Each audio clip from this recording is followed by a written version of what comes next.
Washrooms మాత్రమే ఉంది. మరి ఇంత పెద్ద స్కూల్ రన్ చేస్తున్న దగ్గర 40 years నుంచి స్కూల్ రన్ అవుతుంది.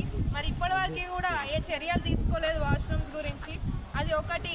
మేము మా ఎంఈ సార్, ఇప్పుడు ఎల్ఏ సార్ కూడా ఉన్నారు, మేము అడిషనల్ కలెక్టర్ సార్ గారికి అలాగే మన కలెక్టర్ సార్ కూడా కాల్ చేసి చెప్పడం జరిగింది. ఇదే కాకుండా మేజర్గా చూసుకుంటే దగ్గర పాపులేషన్ మనకి 3000 వరకు పాపులేషన్ ఉంది, పిల్లలు ఇక్కడ ఉన్నారు. ఇక్కడ చూసుకుంటే ఫైర్ సర్టిఫికేట్ లేదంట స్కూల్లో. అంటే పిల్లలకి ఏదైనా యాక్సిడెంటల్గా ఏదైనా ఫైర్ యాక్సిడెంట్ అయితే ఎక్కడికి వెళ్తారు? వీళ్ళని అడిగితే ఇప్పటివరకు మాకు ఫైర్ సర్టిఫికేట్ ఇప్పటివరకు మేము తీసుకోలేరు అని చెప్తున్నారు. అక్కడ చూసుకుంటే సిలిండర్స్ పైన అన్నీ కూడా ఎక్స్పైరీ అయిపోయినాయి ఉన్నాయి సిలిండర్స్ పైన. మరి ఇంత శ్రద్ధ లేకుండా వీళ్ళు ఉంటున్నారు. వైస్ ప్రిన్సిపల్ సార్ని అడిగితే ఏం చెప్తున్నారు? మాకు బడ్జెట్ లేదు, మాకు డబ్బులు లేవు అని మాట్లాడుతున్నారు. మరి పేరెంట్స్ అందరు కష్టపడి మరి పిల్లల్ని చదివిస్తున్నారు, మీరు